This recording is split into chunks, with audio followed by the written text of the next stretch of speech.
So, ayun mga katropa, may trouble code siyang P0303 misfire detected number 3. So, ano ba yung mga pinanggagalingan ng misfire na yan mga katropa?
So, welcome back to my YouTube channel mga katropa. Ngayon meron naman tayong isang issue, low power hanggang 30 to 50 lang mga katropa. So, ngayon try nating i-solve at i-diagnose natin kung alin yung kanyang issue mga katropa.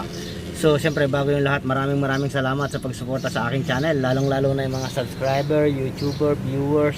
Sa mga hindi pa nakapag-subscribe, mag-subscribe na kayo at hit nyo ang notification bell, hit nyo ang all na bell para lagi kayong updated sa aking mga bagong content mga katropa. Baka sakali makatulong sa inyo. So, shoutout nga pala sa mechanic group, yan.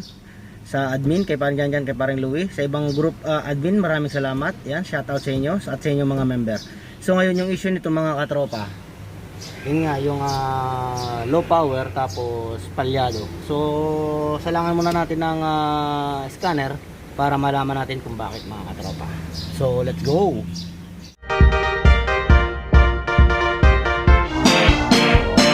So, meron tayo rito BT54 Ranger 2.5 mga katropa, manual transmission. So, check natin kung alin yung kanyang issue bago tayo magpunta sa engine compartment. So, yun mga katropa, ayan, meron na kagad siyang fault code. Ayan, power control module fault 1. So, okay na siya. Mabilis lang yan. So ngayon, check natin. Yan. So siyempre diesel. So read fault code tayo. Key on, engine off tayo. Yan. Naka-on lang tayo mga katropa.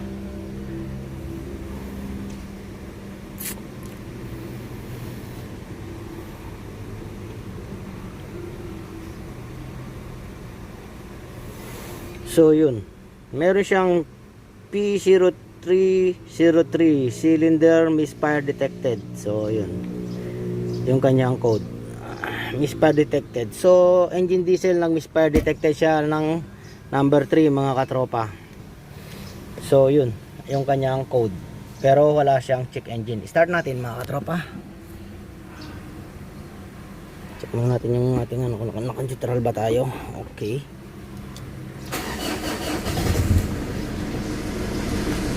Medyo may konting palya, wala siyang check engine, pero sa loob ng system niya meron siyang misfire cylinder number 3. So yun mga katropa. So yun mga katropa, may trouble code siyang P0303 misfire detected number 3. So ano ba yung mga pinanggagalingan ng misfire na yan mga katropa? So siyempre sa gasolina muna tayo. Siyempre unang-una spark plug, coil, harness, o siyempre ECU, yung mga injector, yan yung mga pinanggagalingan. Isa rin panggagalingan mga katropa kapag okay yung mga nabanggit kong nauna. So pwede nyong puntahan yung compression. So i-compression nyo. Kapag loose compression kayo, pwede rin maging misfire yan mga katropa. So pagdating naman sa diesel mga katropa, ano ba yung mga pwedeng panggalingan? So same lang naman mga katropa yung pwedeng panggalingan. Yung injector, harness, baka palyado na, baka may putol yung harness or ECU. Yan. So syempre kapag injector yung problema, magkakaroon naman tayo ng shoving injector. So ito misfire, ibig sabihin either yung injector or may singaw or yung compression nya.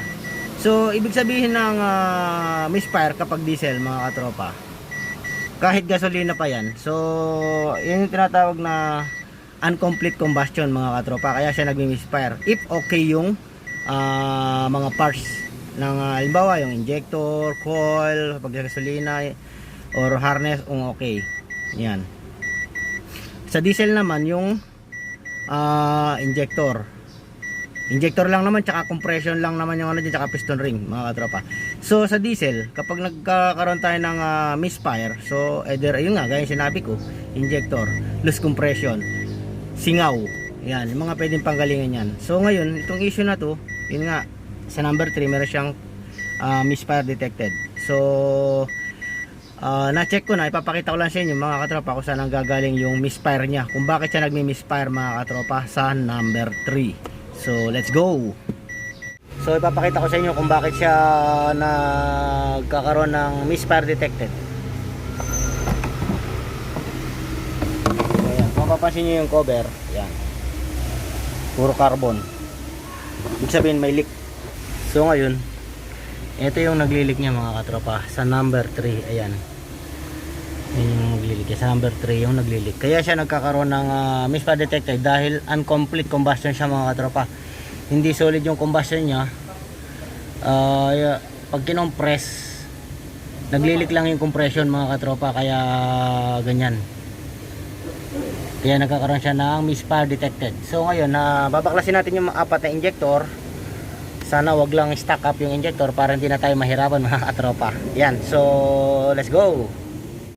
So disassemble na natin mga katropa. Siyempre bago yung lahat mga katropa, tatanggalin natin yung negative terminal.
So stack up yung ating 4 na injector mga katropa, may sunog dun sa ano, siguro nasunog yung pinaka oil seal mga katropa, tumigas. So stack up siya, so ipupuller natin. So sa pagpupuller naman mga katropa, so kailangan natin luwagan ito. So naluwagan ko na yan, yan. Yung pinaka lock ng ating injector, 4 yan, naluwagan ko na. Tapos tatanggalin natin itong pinaka ulo mga katropa.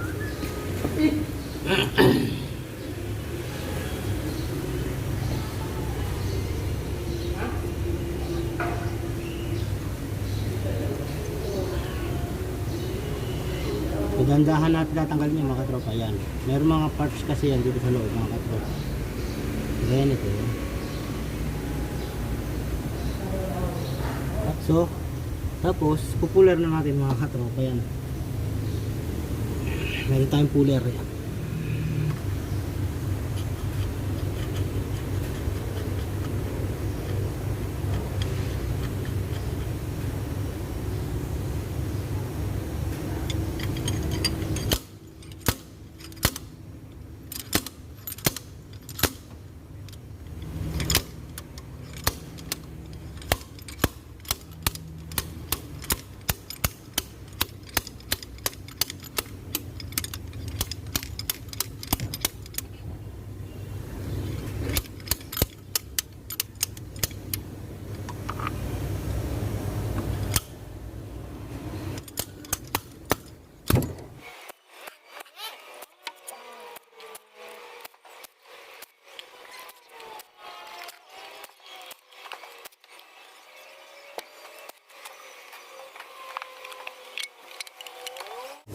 So dito kasi sa bracket na to, meron siyang oil seal sa loob. Ayan, dito. 4 na yun. So kailangan natin tanggalin ito mga katropa. Kailangan natin tanggalin yung kanyang camshaft, left and right. Siyempre kailangan natin i-timing mga katropa bago natin tanggalin yung ating timing belt. I-timing na natin mga katropa. So yan lang naman yung timing niya mga katropa, tsaka sa high pressure pump, tsaka sa camshaft mga katropa. So tanggalin mo natin yung timing belt. So tatanggalin natin yung camshaft mga katropa.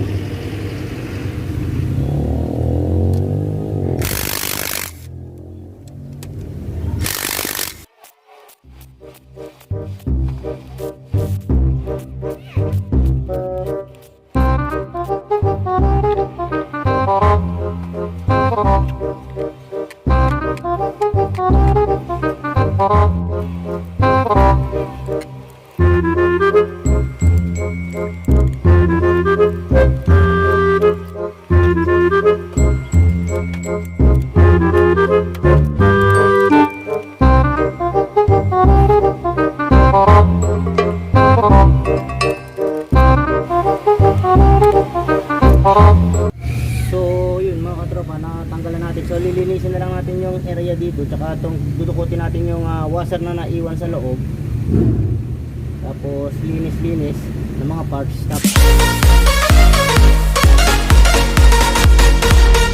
A few moments later. So dumating na yung ating injector mga katropa. Yan, napakalibrate na natin. So naikabit ko na rin yung kanyang mga washer mga katropa para ilalagay na lang natin. So nakaprepare na rin yung ating mga parts. Yan, malinis, medyo malinis na rin ng konti. Yan. Tapos ito, yan, napalitan ko na rin to ng seal mga katropa. Yan, yung pinaka seal nya rito, yan. Ito, 4.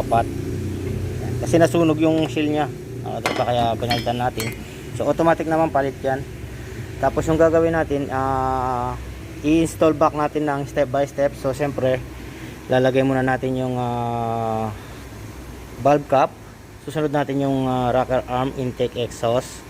Tapos yung camshaft cap. Yan. Tapos ito, siyempre ito mga katropa, kasi kung mapapansin nyo yan, meron siyang butas dyan. So meron siyang o-ring, nandyan yung o-ring nya yan mga katropa. So huwag nyo kakalimutan ilalagay yung o-ring yan mga katropa. Dito yan, o-ring. So dito yan. So yan yung pinaka drainage nitong ano. Halimbawa nag-engine wash kayo, nagkakatubig dito. So dito pupunta yan. Yan. Dito pupunta yan sa ano na yan mga katropa. Kaya meron siyang butas dun. Papunta rin sa ilalabas niya doon sa likod mga katropa. So yun nga, yung valve cover natin na yan, nakalinisan na rin natin. So kukumpletuhin natin mga katropa yung ating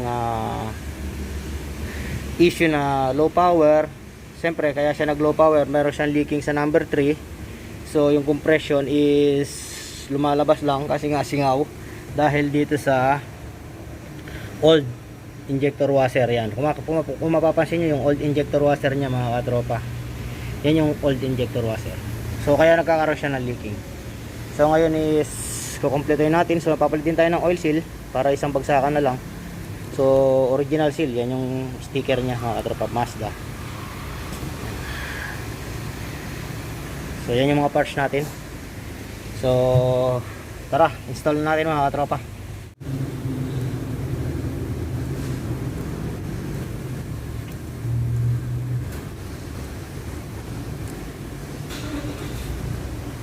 Sunod natin yung rocker arm.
So ngayon ituturok natin mga katropa ng 12 Newton meter.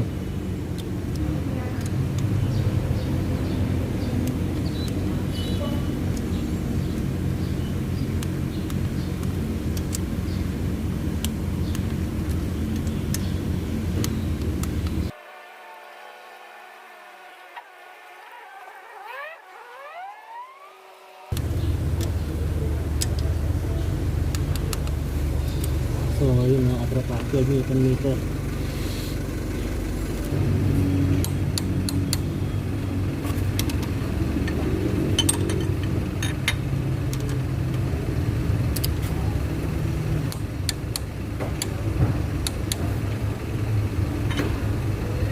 So naikabit na natin yung ating ibang parts mga katropa. So ngayon pwede na natin siyang cover. Tapos mailagay na rin natin yung ating injector. So bago natin ilagay yung ating timing belt, so cover muna natin mga katropa. Huwag niyong kakalimutan i-torque ng ating camshaft. So 10 to 15 Newton meter. Ayan, gumamit kayo ng torque wrench para pantay-pantay yung yung higpit natin mga katropa, para walang sabit na pwedeng panggalingan ng noise. Kasi pag may sumasabit yan, maingay. Ayan. So kailangan natin i-torque. Ayan. So nakita nyo naman, tinorque natin mga katropa. Ayan, pati itong camshaft bolt sa sprocket.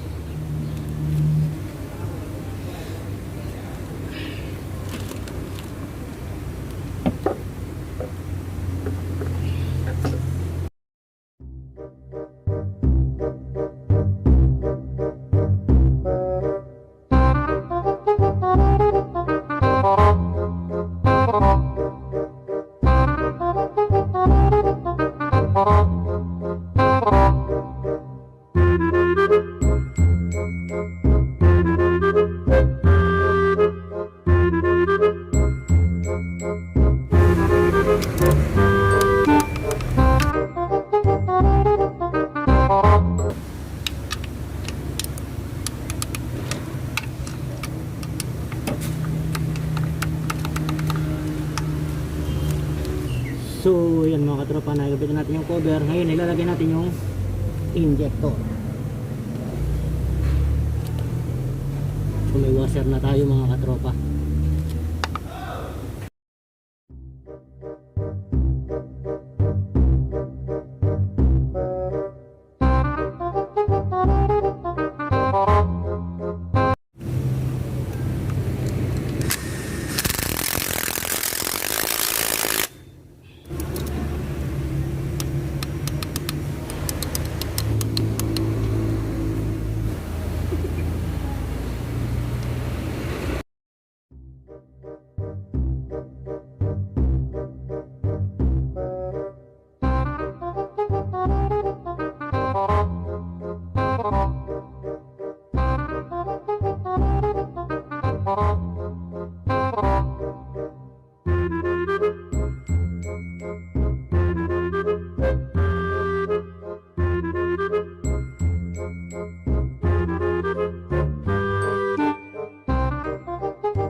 So ayan mga katropa, natapos na natin yung ating valve cover, injector.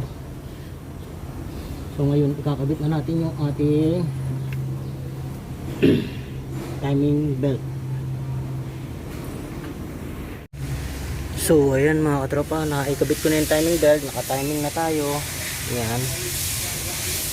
Yung key point natin dyan, yung pinaka-dowel pinasa taas, tapos meron siyang I, letter I. Pag WL o WE engine na si RDI, may E siya rito sa kabila. Ayan. Tapos yung dowel pin niya nasa taas. So meron din siyang marking dito mga katropa. Tapos yung sa baba, siyempre meron tayong timing mark dyan sa ating high pressure pump.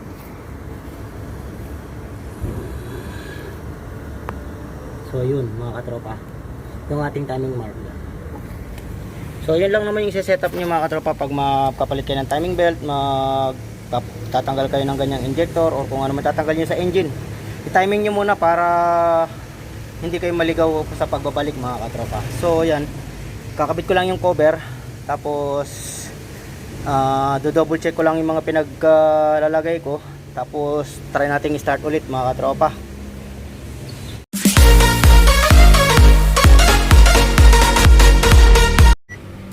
Yan, so mga katropa, na-kompleto ko na. So actually na-start ko na to kanina. So mga 10 to 15 crank bago siya nag-start. Kasi nga si RDI, so wala tayong dapat i-bleed. So hintayin lang natin siya mag-crank at mag-build siya ng pressure mga katropa. Yung si RDI ganyan mga katropa. Hindi natin siya bubuksan para makita natin kung may lumalabas na fuel ba mga katropa. So ipapump lang natin yung feed pump, tapos cranking lang natin ang cranking. So hintayin lang natin mag-start. So ngayon, na-start ko na to kanina. So titignan lang natin yung ano, para lang alam nyo na umi-start na yung ating job. So yun, start na.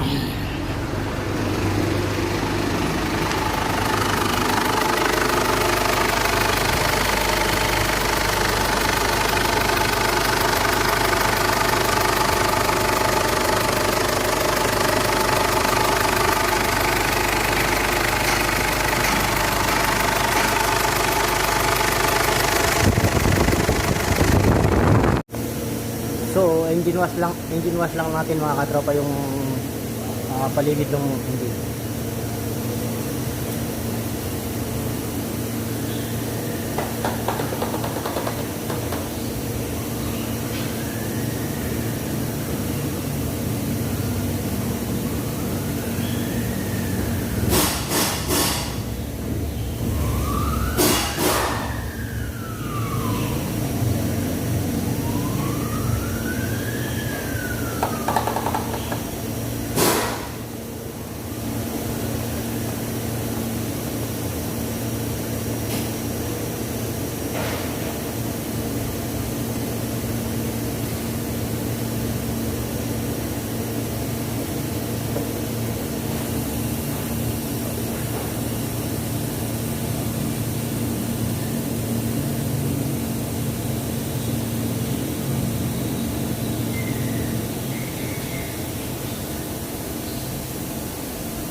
So ayun mga katropa, obserba na lang natin, test drive natin, tapos obserba natin kung hindi na ba sisingaw yung injector. So yan mga katropa, after natin ma-test drive, so far so good naman, wala naman siyang leak sa injector ngayon. So yung power niya ay bumalik na mga katropa. So yun, kukumpletuhin na natin. Off muna natin. Yan. So yun, okay na yung power niya mga katropa. So pwede na nating i-release ngayon to, kasi nga baka yung may-ari ikakailanganin niya ng sasakyan niya. Yeah.